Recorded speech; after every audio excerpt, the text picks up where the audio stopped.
Olá, seja muito bem-vindo ao nosso segundo De Olho no Front. Eu sou Rodrigo Abreu e, segundo Robespierre, terror é justiça inflexível, dura e levada às últimas consequências. Eu sou Bernardo Sarmento e, segundo Himmler, a maior arma política é a arma do terror. Meu nome é Juan Ricardo e, segundo Vladimir Putin, o terrorismo não tem nacionalidade ou religião.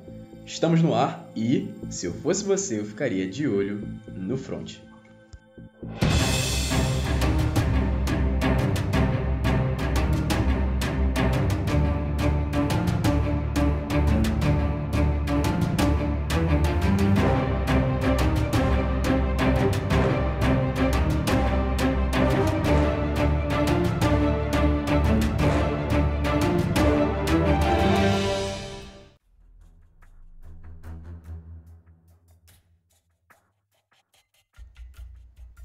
Olá, seja muito bem-vindo ao nosso segundo De Olho no Front. É com grande honra e com grande prazer que temos você aqui mais uma vez, hoje falando sobre um tema muito especial. Um tema que ameaça os estados, um tema que se transformou no maior problema de segurança internacional no nosso século.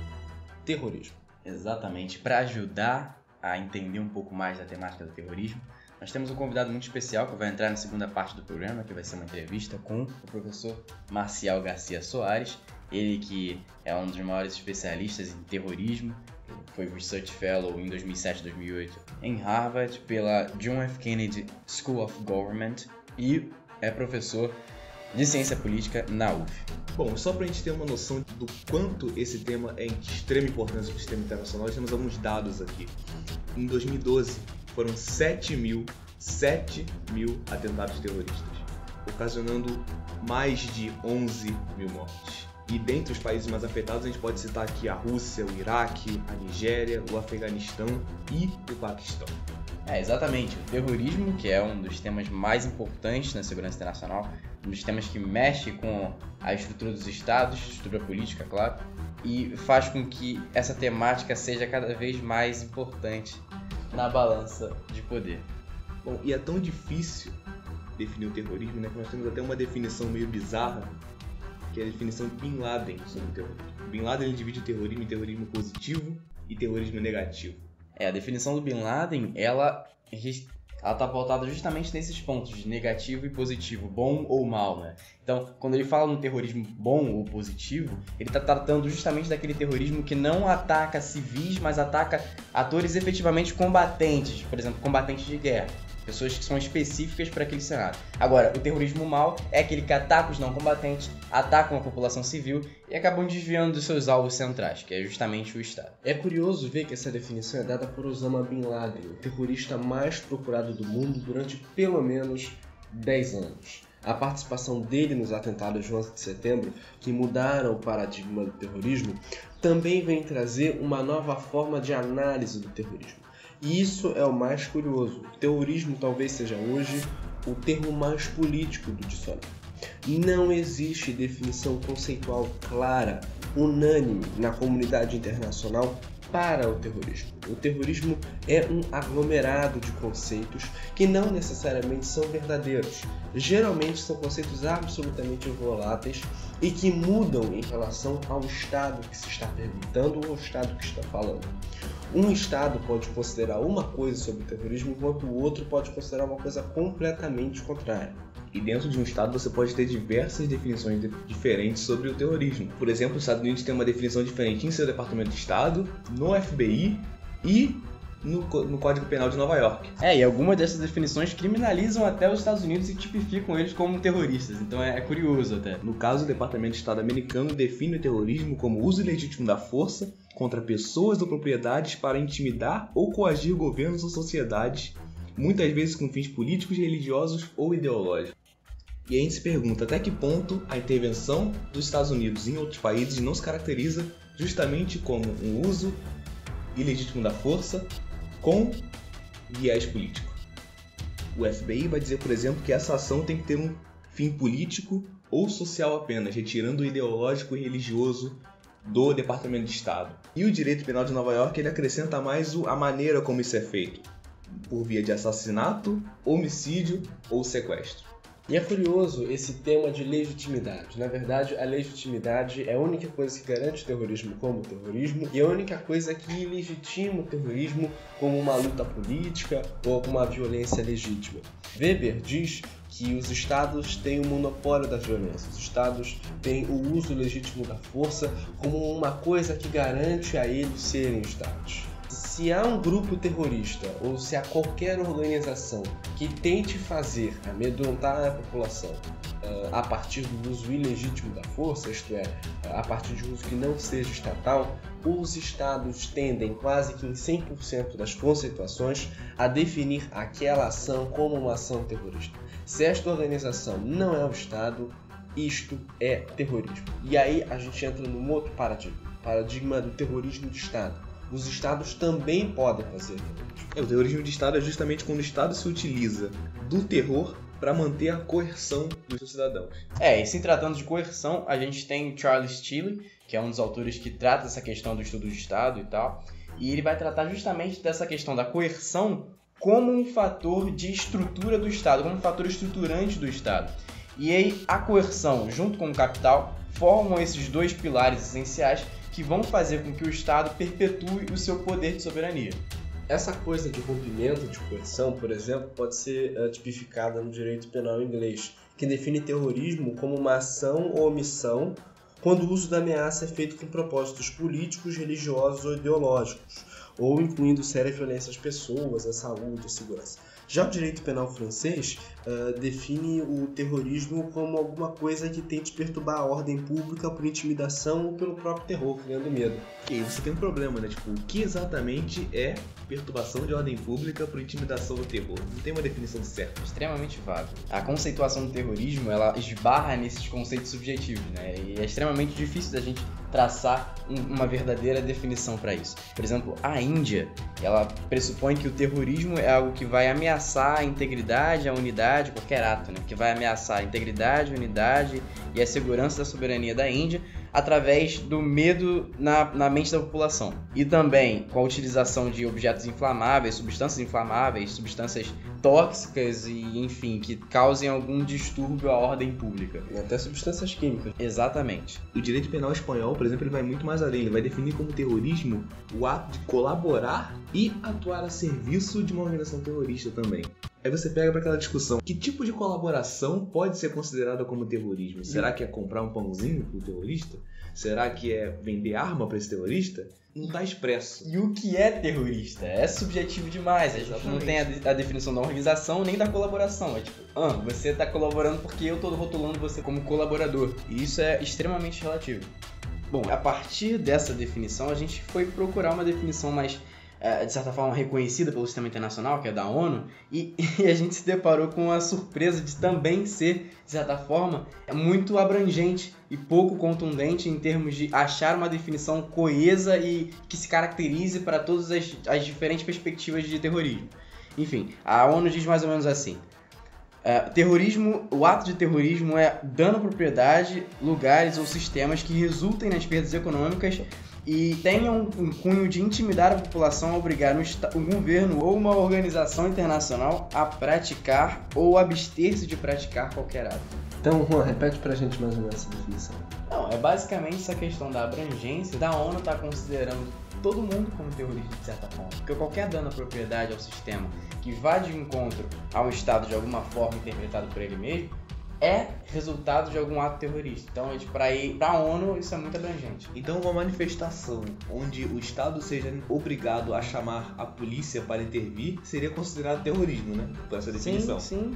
E é interessante a gente ver que todas as definições e todos esses arcabouços teóricos que os Estados criaram para punir o terrorismo ou para fazer com que algum ato seja terrorista são extremamente vagos. É a prova irrefutável, a prova absoluta de que o terrorismo é um conceito absolutamente político e todos os conceitos de terrorismo são politizados.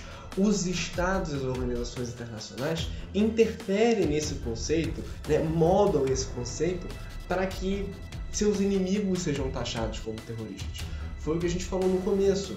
Os norte-americanos, por exemplo, têm definições completamente distintas, mas essas definições elas dizem muito mais a respeito das organizações em que essas definições vêm do que sobre o próprio terrorismo como conceito. Assim como o direito penal espanhol, que, como a gente citou aqui, trata mais sobre indivisibilidade do Estado do que sobre qualquer outra coisa. É uma noção completamente política. Por isso que a comunidade internacional se esforça tanto em fazer debate sobre o que é terrorismo e o que não é. E é por isso que esse consenso não existe, porque não existe um conceito único sobre o terrorismo. Todos esses estados, essas organizações, tentam se aproximar de alguma coisa em relação ao terrorismo. Tentam conceituar de alguma maneira, tentam empregar algum elemento que seja universal. Mas quando esse elemento ele é colocado no contexto de como essas organizações elas teorizam sobre o terrorismo, você vê que as coisas mudam de maneira frontal. Não existe conceito único de terrorismo. É por isso que talvez essas definições elas estejam tão ligadas a uma definição que se assemelhe com atos de resistência. Né? Os estados eles têm um grande problema quando há insurgência da população. Em que momento essa insurgência vira terrorismo? Em que momento essa insurgência não é terrorismo? Por que é que, por exemplo, um freedom fighter, né, na tradução literal lutadores pela liberdade, que são grupos de resistência, que são grupos que tentam impedir que haja, por exemplo, uma dominação estrangeira ou que algum governo suprima seus direitos. Esse termo foi originado dos grupos que lutaram contra a invasão soviética no Afeganistão em 1979 e que se transformaram como símbolos dessa resistência. Até que ponto Osama Bin Laden, chocando as duas torres do World Trade Center com aviões, está lutando pela liberdade do seu povo, que segundo ele foi sempre subjugado pelos norte-americanos, ou está cometendo um ato terrorista odioso para o Ocidente que deve ser respondido de alguma forma? Se a gente voltar algumas décadas na história, a gente pode pegar o exemplo da Alemanha nazista. Hitler sofreu inúmeros atentados contra a sua vida, inclusive um deles na Operação Valkyria, que inclusive é um filme muito bom, se vocês não assistiram, assistam. E a questão é o seguinte, até que ponto os atentados à vida de Hitler eram um atentado terrorista ou uma tentativa de salvar aqueles judeus que estavam sendo massacrados pelo regime nazista? Por exemplo, aqui no Ocidente que lutava contra a Alemanha nazista, isso seria considerado um ato de resistência, uma vitória, uma libertação. Mas para os alemães que votaram em Hitler, colocaram ele lá legitimamente e democraticamente, sem dúvida nenhuma seria um grande atentado terrorista contra um estadista importante. Então essa conceituação de terrorismo ela é difícil de se encontrar uma certeza, porque talvez essa certeza simplesmente não exista. Inclusive o terrorismo já nasce na língua inglesa, o termo terrorism, com viés negativo. Nós temos o inglês Edmund Burke, que vai definir o regime de Robespierre, que já era chamado de regime do terror na França, vai definir todo aquele conjunto da obra como terrorism, como terrorismo. O engraçado é que esse Edmund era protestante, né? Então ele estava contrapondo uma França que era totalmente católica com o protestantismo dele, e é muito interessante essa rivalidade até religiosa, por conta da orientação religiosa dele, enfim. E tem outra coisa, ele era monarquista. E era monarquista. Estava tratando um movimento popular como terrorismo. Sim, entendeu? Super interessante. Ou seja, desde os primórdios da palavra, a palavra já nasce com cunho relativo. Quando os estados pararam de tratar movimentos de autodeterminação como terrorismo, né? Até hoje a gente vê esse tipo de problema acontecendo. Os islâmicos hoje vivem um momento em que existe uma associação quase generalizada de uma comunidade ocidental. Não tão esclarecida de que há um islamismo associado ao terrorismo, como se o terrorismo no objetivo de praticar mortes em grande escala e criar medo é como se fosse uma prática da religião islâmica. Como se fosse uma prática exclusiva. Claro. Muito pelo contrário, sabe? E esse é um problema. Os estados nos últimos anos, eles levaram o terrorismo como um fato e um fator exclusivo de Oriente Médio. O terrorismo sai do Iraque, do Afeganistão, do Irã. Todos esses estados, eles são considerados pelos grandes players do sistema internacional como fontes exclusivas de terrorismo, mas não é assim. Quem sabe essas pessoas que estão lá nesses estados estão lutando por liberdade política ou estão lutando para que os estados que querem ocupar essa região, que querem interferir economicamente nessa região, não façam isso. Quem disse e em que conceito diz que essa luta é uma luta terrorista e não uma luta de resistência? E até se o argumento for, não, porque o terrorismo deles é religioso, a gente vai falar daqui a pouco também de uma agressão terrorista que é japonesa. E é religiosa? E é religiosa, com viés totalmente religioso. Budista, é o mais curioso. Então, essa relativização do termo terrorismo, ela acontece porque os estados fazem os terroristas. Os estados resolvem quem são os terroristas. Se os terroristas são inimigos, se os terroristas são os responsáveis por os terroristas são responsáveis por atacar o outro, etc., em 11 de setembro de 2001, a nossa resposta por isso só pode ser a guerra contra o terror. Só pode ser invadir mais ainda o lugar que eles moram para procurar eles e para derrubar regimes ditatoriais que os ocidentais dizem que são regimes que interferem nos direitos humanos. Mas esse é um debate igualmente com viés político, porque a gente se pergunta aqui, quem é que disse que esta ocupação, que por exemplo aconteceu no Iraque entre 2003 e 2011, não foi uma ocupação terrorista? O que os norte-americanos e as outras forças aliadas, mas primordialmente os norte-americanos, não é uma culpabilização dos norte-americanos, é uma discussão absolutamente formal sobre quem tem mais parcela de culpa. Essa discussão, ela põe os norte-americanos dentro da derrubada do regime de Saddam Hussein, por exemplo, como terroristas. Será que eles são terroristas também?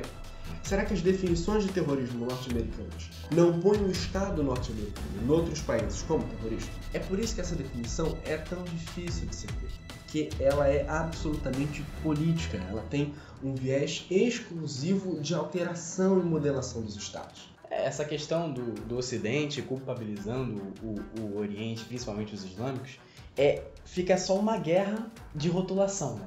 Enquanto os ocidentais falam, não, eles são culpados, eles são terroristas, os islâmicos tentam se defender falando que estão buscando seus movimentos de libertação e têm direito histórico sobre aquela região. Então, fica essa questão, essa disputa ideológica e política sobre quem está certo e quem está errado.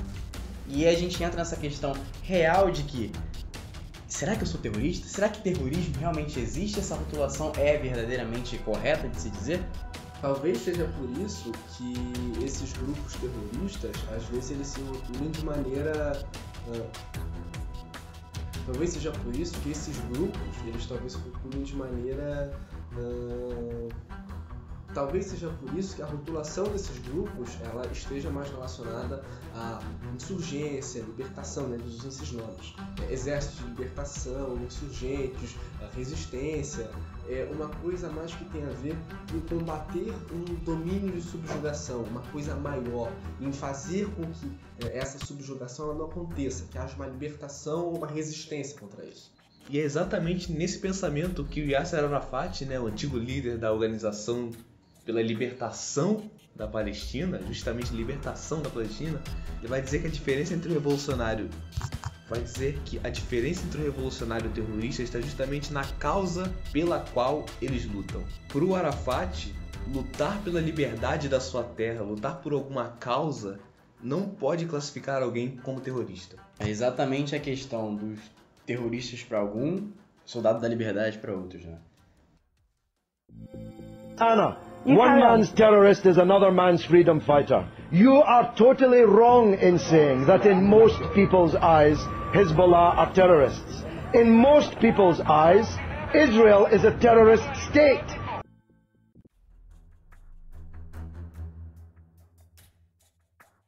Pois é muito complicado com essa definição. Acho que talvez a melhor maneira da gente sair desse impasse é falar sobre definições acadêmicas. Porque esses acadêmicos de universidades no mundo inteiro que estudam sobre esse tema tentaram chegar, em auxílio à comunidade internacional, a um consenso sobre o que é terrorismo. E foi um consenso com uma tentativa muito mais tática, uma tentativa muito mais técnica de entender o que é terrorismo, a partir de elementos claros. Walter Laquet, por exemplo, diz que terrorismo é o uso ilegítimo da força para alcançar um objetivo político alvejando pessoas inocentes. Então, é um conceito que é meio aberto, né? Claro. E o Torev Djorgo, por outro lado, defende que o terrorismo é um conjunto de métodos de combate ao invés de uma ideologia ou movimento identificável. E envolve o uso de violência contra o não combatente, querendo impor o medo.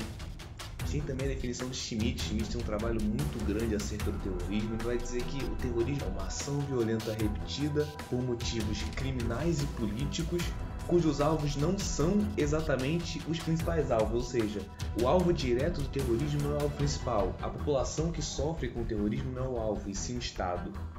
E o objetivo é gerar uma mensagem de intimidação, de coerção e de propaganda da organização terrorista. E aí, a partir dessa análise, o Schmitt ele elabora 12 pontos em que, segundo ele, é preciso levar em conta na hora de analisar um ato terrorista ou uma organização terrorista. O primeiro desses 12 pontos vai dizer justamente que o terrorismo possui uma doutrina que instiga a violência para fins políticos e cria uma atmosfera de medo. Até então, nada muito diferente do que a gente vê nas outras conceituações, né? A questão do medo está muito presente nas definições de terrorismo. O segundo ponto é que existem 3 contextos em que o terrorismo é empregado como uma tática. O primeiro é uma repressão estatal ilegal, o segundo é uma agitação propagandística por atores não estatais em tempos de paz, e o terceiro como uma prática ilícita de guerra. No terceiro ponto, ele vai dizer que existem 3 fases no emprego da violência física ou da ameaça. A primeira é a fase única, quando o atentado é letal. A segunda é a fase dupla, quando a vida está ameaçada. E a terceira é a fase múltipla, onde há uma sequência de ameaças. É muito curioso isso, porque você tem uma nivelação sobre como o terrorismo acontece, né? Exatamente. E o quarto ponto, ele vai dizer que o grupo terrorista faz ao mesmo tempo demandas ao governo e procura obter apoio dos setores ou comunidades. No quinto, ele já vai dizer que como o terrorismo é uma palavra advinda do terror, ele viola toda e qualquer lei da guerra.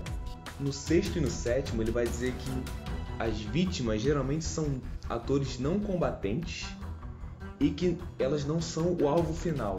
O oitavo e o nono ponto vão dizer que os terroristas têm que agir de maneira individual ou em grupos pequenos e que seu objetivo deve ser predominantemente político. O ponto número 10 é que a intenção imediata dos atos de terror é aterrorizar, intimidar, hostilizar, ou seja, deixar a população louca. O ponto 11 é que as motivações para se engajar no terrorismo podem variar desde fins políticos a fins de vingança. É o caso, por exemplo, dos Freedom Fighters, né, que no Afeganistão lutavam contra a ocupação soviética. E por fim, ele fala no 12º ponto que todos os atos terroristas configuram um cenário de criar uma campanha de violência que objetiva criar uma atmosfera de medo para gerar influência no processo político. Pois é, né? É bastante informação, mas é interessante como o Schmitt ele consegue fazer diferenciações bem claras sobre resistência e terrorismo e sobre como os atos terroristas eles podem acontecer, o que é que influencia isso. Mas, assim, para você perceber o quão complexo é falar sobre terrorismo, são muitos pontos e tenho certeza absoluta que há muitos outros para conseguirem abranger completamente esse conceito de terrorismo. Na verdade, não vão nem conseguir, né? Porque são diversas pessoas falando diversas coisas sobre um único tema, tentando conceitualizar unanimemente aquele tema. E os estados aí em cima tentando interferir para fazer com que os conceitos do direito não sejam influenciados por esse conceito técnico e isso não influencia a posição dos estados. E a gente volta no começo do programa, para você combater uma coisa sem definir ela é muito difícil. Até porque a identificação de um terrorista ou do que é terrorismo não é uma coisa recente. Até mesmo porque o terrorismo não é uma coisa recente. O terrorismo vem desde o século I. A gente tem um dos primeiros casos da história, são os judeus zealotes lutando contra a influência do Império Romano no século I.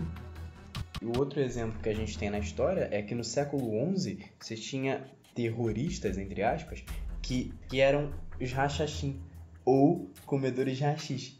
Por que isso? Porque, historicamente falando, a forma que o líder persuadia os seus discípulos, o líder dessa organização que digo, ele fazia de tal forma que os discípulos consumiam a droga haxixe e, dentro do processo de transe mental, eles visualizavam, teoricamente, o que se chamava de paraíso. Então eles achavam que aquele líder os guiava ao paraíso através daquela droga que eles no momento do transe mental, como eu havia dito, não sentiam que estavam drogados, mas de certa forma isso fazia com que eles fossem persuadidos a acreditar que estavam realmente no paraíso e aquele líder podia guiar eles. Enfim.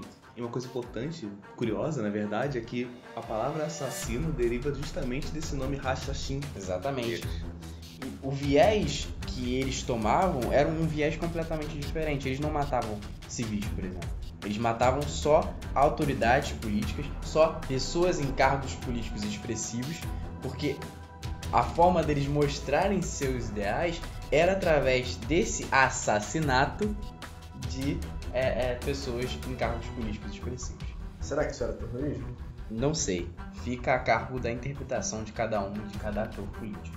Bom, e dando um salto um pouquinho no tempo, a gente chega na Revolução Francesa, no regime de Robespierre, naquilo que foi caracterizado, como ele já disse, né, como um terrorismo de Estado, um regime de terror praticado pelo Estado. Já no século XIX, a gente tem o Narodnaya Volia, né, que é o grupo russo que tenta matar o czar, consegue matar o czar Alexandre II e não consegue derrubar o regime czarista, mas ainda assim tem algum êxito e foram duramente combatidos pelos czares, né, pelo governo russo, e posteriormente o grupo armênio também se inspira nesses russos e luta contra os otomanos, que até então tinham o controle do império. E até que ponto lutar contra o regime czarista é terrorismo e não insurgência? Essa é uma excelente pergunta. Em 1914, o Mão Negra, que é um movimento também que foi classificado como terrorista, assassina Francisco Ferdinando, que foi o arquiduque da Áustria, e uma expressividade política à época. E esse assassinato culminou na Primeira Guerra Mundial, como dizem alguns autores. E aí chega a um ponto de reflexão pra gente, é que um ato terrorista pode gerar uma guerra mundial? Será que foi um ato terrorista de verdade? Será que os sérvios estavam querendo se libertar com esse grupo terrorista ou será que eles estavam querendo apenas praticar o medo? Bom, mais uma indicação de filme aqui. Para quem se interessa por esse assunto, existe um filme chamado Sarajevo, que fala justamente sobre o background, né, os preparativos desse ataque, como foi a recepção desse ataque, enfim, toda essa questão do assassinato do arquiduque Ferdinando. Enfim, é chegando no século XX que a gente tem um momento em que o terrorismo se caracteriza de uma forma muito particular. A gente tem durante todo o século XX uma questão de que o terrorismo é usado como argumento político para desqualificar a vertente do seu adversário. Então, durante todo o século XX a gente vai ter questões de visões políticas chamando a atuação de outras de terrorismo. Isso aí já começa com as manifestações anarquistas no fim do século XIX e início do século XX. Mas enfim, continuando na nossa linha temporal, a gente chega a 1916, quando a independência da Irlanda. E por que a independência da Irlanda é importante? Porque é nesse momento em que o IRA, o Irish Republican Army, era até muito pouco tempo uma das maiores organizações terroristas do mundo, é fundada para lutar contra os ingleses usando táticas insurgentes pela independência da Irlanda do Norte. Um fato curioso é que os ingleses, na Segunda Guerra Mundial, copiam algumas táticas utilizadas pelo IRA, né? Então, é justamente essa questão da expressividade do terrorismo, a expressividade desses grupos em um contexto global, que faz com que esses atores importantes, como a Inglaterra, copiem e observem esses outros menores grupos atuando e, de certa forma, copiam essa forma de atuação desses grupos. Bom, durante a Segunda Guerra a gente já falou, tivemos diversos ataques, tentativas de atentar contra a vida de Adolf Hitler. Nenhuma delas deu certo, mas com certeza se tivesse dado certo seriam caracterizados como um atentado terrorista muito importante para a história.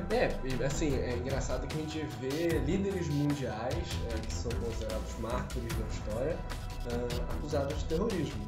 Muitos presidentes, antes de serem presidentes, sendo líderes de partidos, etc., especialmente partidos de esquerda, foram considerados terroristas, e talvez o mais notável deles tenha sido Nelson Mandela, que foi preso como um terrorista, né? Foi tratado como um terrorista.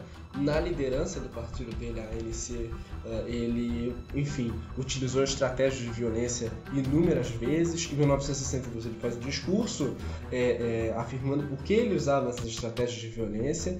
Enfim, foi condenado à prisão perpétua e quando foi libertado, enfim, virou presidente da África do Sul e o líder mais notável contra o apartheid no mundo. É interessante ver o quanto essa figura de ator não estatal para ator estatal muda completamente e quanto esse conceito de terrorismo, novamente, a gente reitera, é extremamente volátil.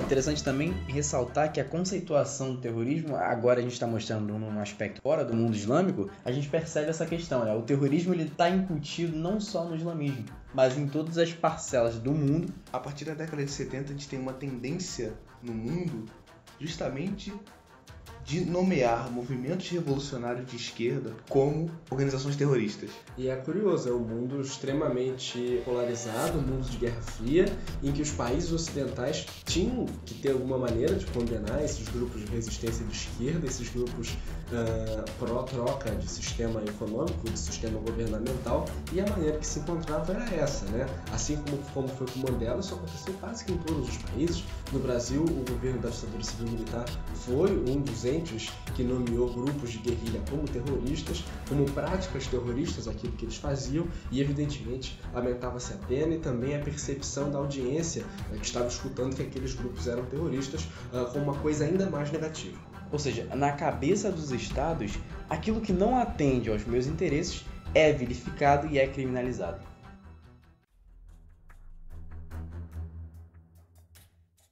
Outro detalhe também, que foi na década de 70 que a gente tem no mundo islâmico como um todo, um processo de não representatividade de civis. Como assim? O Estado ele passou, ao longo de várias políticas, não representando mais os anseios da população. Que a gente tem pequenas insatisfações internas ao longo do tempo que culminaram no 11 de setembro, que nós vamos falar agora. Chegamos a ele, então, terça-feira, dia 11 de setembro de 2001, às 8h48 da manhã. O momento em que o mundo via uma cena chocante e a distinção de terrorismo mudava completamente. Vocês lembram o que vocês estavam fazendo nessa manhã? Não vale dizer que estava assistindo Dragon Ball Z, porque isso é memória falsa. Isso é mentira. Minha mãe disse que eu estava brincando de Lego em cima do sofá, e aí ela ligou para uma tia minha e tal, pra perguntar se estava vendo e tal, e eu parei para assistir, muito pequeno, fiquei, como era muito novo no sofá, eu fiquei balançando o pezinho e falava, mãe, o que está acontecendo? Alguma coisa assim. Eu tinha acabado de acordar porque eu estava de tarde, então... Eu tava viajando, só fui saber quando eu cheguei na casa da minha avó. Aí, tipo, nossa, atacaram o World Trade Center. Que tá acontecendo? Eu era super pequeno, exatamente, não sabia o que era, fiquei tipo, tá. Só vi meus pais meio que caóticos assim, andando pela sala da minha avó e é isso. Assim, a gente nota o quão esse acontecimento é marcante quando a gente sabe exatamente, mesmo sendo tão pequenos, o que a gente estava fazendo nesse dia, né? E é interessante como a gente tem uma perspectiva completamente nova em relação à segurança internacional com isso, porque você tem ainda assim uma percepção do mundo de medo, uma percepção do mundo de que há um pânico generalizado porque um símbolo caiu. E isso é talvez o maior objetivo do terrorismo que não há. É transformar símbolos, é criar símbolos e transformar as coisas em medo e pânico. Claro, se você perceber a linhagem histórica que a gente está traçando aqui, a gente vê que o terrorismo em si ele tinha muito mais um cunho interno, né? Muito mais um cunho de defesa dos interesses regionais. Ele não tinha uma escala global como passou a ter com o ataque das Torres Gêmeas. E aí a gente pode falar até de uma questão de globalização do terrorismo, onde o terrorismo passa a ser uma ameaça à segurança internacional e não só regional ou local, como era antigamente. Talvez seja essa a maior diferenciação entre terrorismo novo e terrorismo velho, como alguns autores conceituam. O terrorismo velho é aquele terrorismo mais relacionado à guerrilha e também ao terrorismo de Estado, né? A gente pode definir e abrir o terrorismo em várias fases. Tem a fase do terrorismo de Estado, né? A fase do terrorismo praticado contra entes estatais, contra figuras importantes, e a gente consegue fazer uma linha de diferenciação dos tipos de terrorismo, né? Século XVIII, século XIX, a gente tinha um terrorismo muito centrado no Estado, para consolidar um regime. Depois a gente tem um terror contra o Estado, né, que é um terror que vem contra comunistas, por exemplo, enfim, contra insurgentes, contra movimentos de resistência, matar presidentes, por exemplo, uma coisa bastante simbólica nos anos 60, 70, foi considerado como terrorismo. E hoje a gente tem um terrorismo muito cultural, né? Um terrorismo em relação à resistência colonial, à resistência pseudo-colonial. A gente tem um terrorismo ocidente contra o oriente, um terrorismo de resposta contra resposta, um contra-ataque muito forte. Enfim, uma mudança paradigmática muito grande. É uma diferenciação entre o velho terrorismo, que você tinha práticas com a necessidade de se criar medo, mas um medo não tão generalizado, que depois do 11 de setembro muda e passa a ser a espetacularização do medo, o medo transmitido para o mundo inteiro. O Bauman vai dizer que grande parte desse medo vem justamente porque o ato das Torres Gêmeas caindo dentro do solo americano bota fim naquela questão de eu estou seguro dentro do meu estado, eu estou seguro na minha casa. É um ato completamente simbólico que teve um teor extremamente de afetar o psicológico daquela população e afetar a psicologia do mundo, já que os Estados Unidos era a hegemonia, e é a hegemonia até agora, do sistema internacional. Então, se você consegue atacar o hegemon, você consegue atacar todo mundo de uma certa forma, psicologicamente falando. E você ataca o hegemon justamente em Nova York. E o Bauman vai dizer que a força desse novo terrorismo está justamente nessa questão de onde será o próximo ataque. É aquela questão que você falou, se você atacou o hegemon, você ataca em qualquer lugar. Então, onde vai ser um ataque? Vai ser na minha rua? Vai ser na casa do Bernardo? Vai ser em Paris? Não dá pra saber. Não dá pra saber. E esse é o marco que acontece quando atacam-se as Torres Gêmeas nos Estados Unidos, né? É um marco psicológico, é um marco simbólico e é um marco principalmente de mudança na segurança interna dos países e mudança no conceito de terrorismo, mudança também no conceito de como vou defender meu território perante essa nova ameaça que está surgindo no cenário internacional. O terrorismo, depois disso, ele se espalha em diversos setores, né? Nós temos terrorismo biológico, terrorismo nuclear, terrorismo simbólico, terrorismo químico, cyberterrorismo, ou seja, o terrorismo ganha diversas frentes de atuação e uma complexidade teórica enorme. Pois é, essa mudança paradigmática é realmente um marco nas relações internacionais. E através desse processo de globalização do terrorismo, a gente tem a campanha dos Estados Unidos, né, que é a campanha contra o terror, e todo esse processo que se disseminou através das campanhas de defesa dos outros países também, que fizeram um trabalho de combater o terrorismo de maneira global. É engraçado que talvez por um erro do George Bush, o nome da ação dele no Iraque tenha se transformado em guerra contra o terror e não em guerra contra o terrorismo. Então é uma diferenciação absolutamente clara nesse conceito que é tão importante e que não tem tantas conceituações, que tem conceituações extremamente voláteis e que ainda assim uma ação militar tão profunda, tão forte, como ele mesmo disse, tão cirúrgica, tenha recebido essa nomenclatura às vezes errônea. Depois do 11 de setembro também tem outros marcos que indicam essa globalização do terrorismo. Tem o atentado de 11 de março de 2004 em Madrid, depois o atentado de 7 de julho, né, em Londres, e aí você começa a ter um marco temporal muito pequeno entre esses grandes atentados e tem uma grande atenção da mídia. É justamente uma grande característica desse novo terrorismo, que é a busca por grandes eventos, grandes atrações, onde você vai ter com certeza o holofote em cima, ou seja, a transmissão da imprensa. A gente deve lembrar que quem iniciou todo esse processo foi a Al-Qaeda. A Al-Qaeda que, ironicamente ou não, o nome deriva de a base, a tradução literal é a base, né? Então ela foi literalmente a base desse novo marco do terrorismo internacional.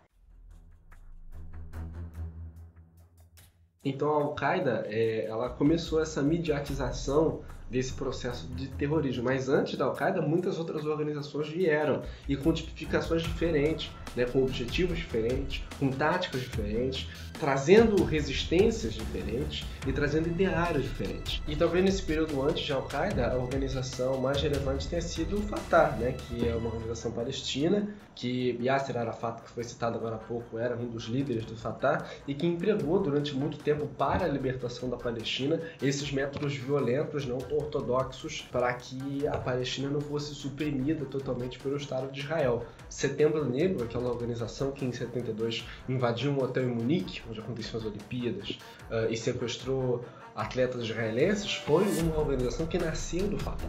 Hoje o Fatah é uma facção dentro da Organização para a Libertação da Palestina e tem trabalho como se fosse um partido, inclusive com uma filiação num partido europeu. Então é curioso ver o quanto esse paradigma após o 11 de setembro fez com que mudassem as nomenclaturas e as formas de interpretar esses grupos que até então eram tidos como terroristas. Outro exemplo disso podem ser as FARC, né? As Forças Armadas Revolucionárias da Colômbia, que até então eram tidas reconhecidas como grupo terrorista, que governos colombianos, peruanos, enfim, tentaram combater as Farc de todas as maneiras possíveis e impossíveis também, e que empregavam métodos extremamente violentos. E depois desse acordo de paz que aconteceu nesse ano, 2017, a gente tem uma reformulação daquilo que a comunidade internacional interpreta como Farc. A Farc passa a ser um movimento reivindicatório, político, uma coisa muito mais partidária e partidarizada do que antes, onde existia uma condenação absoluta entre o papel das Farc e o papel do Estado. É mais uma vez aquela discussão sobre os Estados tergiversarem, alterarem o curso da definição de terrorismo para tentar encontrar inimigos e combater esses inimigos com mais efetividade e também com mais violência. Legitimidade também. Legitimidade. E outro exemplo dessa coisa de partidarização de grupos até então tidos como terroristas é o próprio Talibã. E assim como as Farc, outras guerrilhas ao longo do tempo elas desapareceram, mas durante muito tempo foram dadas como terroristas. São Sendero Luminoso, por exemplo, Forças Populares na Revolução de 25 de Abril em Portugal, guerrilhas brasileiras. E até hoje, alguns países reconhecem essas organizações de esquerda como criminosas ou terroristas. O Partido do Kurdistão, o Partido de Libertação do Kurdistão, é um desses exemplos, mas até mesmo o Partido dos Trabalhadores Norte-Coreano, que é o partido do presidente Kim Jong-un, é um dos exemplos de partidos ou organizações políticas que são considerados por alguns entes governativos, alguns estados, como terroristas. É muito curioso ver que essa diferenciação política é extremamente forte até hoje em organizações internacionais muito importantes. Uma organização terrorista muito peculiar é a organização terrorista do Japão chamada Aum Shinrikyo, que ficou famosa pelo ataque com gás sarin em Tóquio em 1995. Bom, essa organização foi fundada em 1988 em Tóquio e atraiu uma grande parte da elite japonesa porque ela tinha um viés religioso, um viés profético.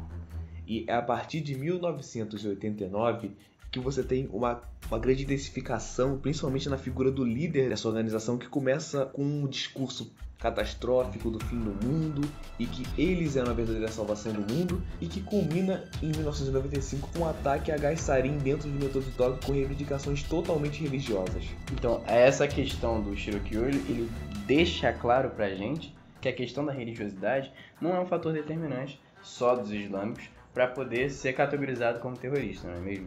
Tem outras organizações que brigam por religião também, ali na Ásia, tem no Sri Lanka, nas Filipinas, mas talvez aqui hoje, além do Estado Islâmico, que a gente vai falar daqui a pouco, tem uma briga religiosa muito forte, é o Boko Haram, que atua especialmente no norte da Nigéria, tentando condenar os cristãos. Eles lutam para que a Sharia seja a lei na Nigéria e não a lei cristã. Dizem que os cristãos eles despurificam a cultura nigeriana e que fazem com que hajam problemas como, por exemplo, a prostituição, que as mulheres não se comportem, e aí então a gente tem esses casos bizarros de sequestro em massa de meninas e mulheres para serem servas desse grupo terrorista. É uma coisa extremamente assustadora para a gente ver o quanto essa questão de propagar o terror como mensagem é importante para a caracterização quase que fundamental de todos os grupos terroristas.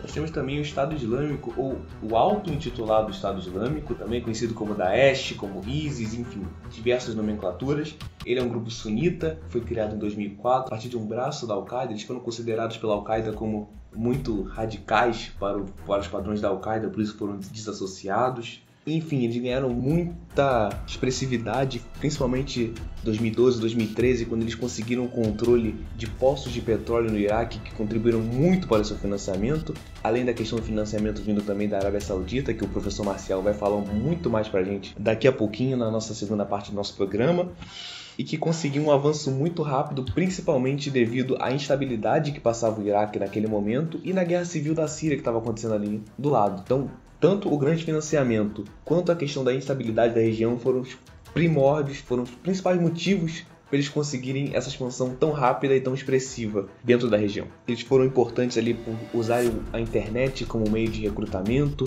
como meio de propaganda no mundo todo, mas que vem perdendo capacidade durante os últimos meses. Nós tivemos a Batalha de Mossul recentemente, que durou quase 300 dias, em que o exército iraquiano conseguiu retomar a cidade de Mossul, que era importantíssima dentro da questão estratégica do Estado Islâmico. Foi realmente um golpe muito forte no coração do Estado Islâmico, e é uma organização que veio perdendo muito poder nos últimos tempos. E essa perda desse ponto estratégico essencial fez com que o Estado Islâmico tivesse a sua capacidade de controlar um espaço físico totalmente aniquilada, mas a sua capacidade de coordenar ataques no resto do mundo não foi ainda diminuída assim como os Estados gostariam. E uma solução para talvez esses grupos não perderem seu poder, como o Rodrigo muito bem falou, que tem acontecido nos últimos tempos por conta dessas perdas territoriais, é a utilização dos lobos solitários para essa globalização do terrorismo. A gente vem vendo frequentemente ataques em pequena escala, né, com o número de mortos não tão gigantesco,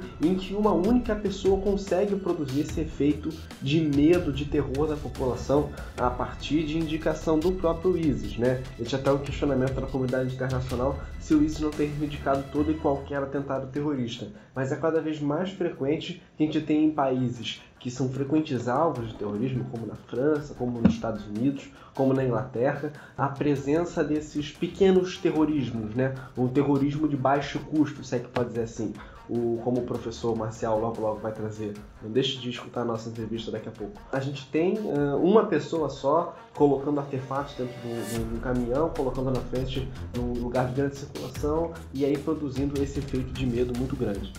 E esse efeito de medo é o que incentiva os estados que não possuíam alguma legislação antiterrorismo terem o cuidado e a atenção para formular a sua própria nova lei. No caso do Brasil, nós tivemos um grande impulso, que foram os dois grandes eventos, né, a Copa de 2014 e as Olimpíadas de 2016, que de certa forma forçaram o governo brasileiro a pensar nessa questão e formular uma nova lei antiterror no Brasil. Essa nova lei antiterror brasileira ela foi muito criticada em 2016 porque teve uma formulação muito baseada em manifestações políticas. O Brasil vinha numa tradição desde 2013 de uma participação popular muito grande em manifestações que, enfim, terminavam em atos violentos e tal, em confrontos entre manifestantes e policiais.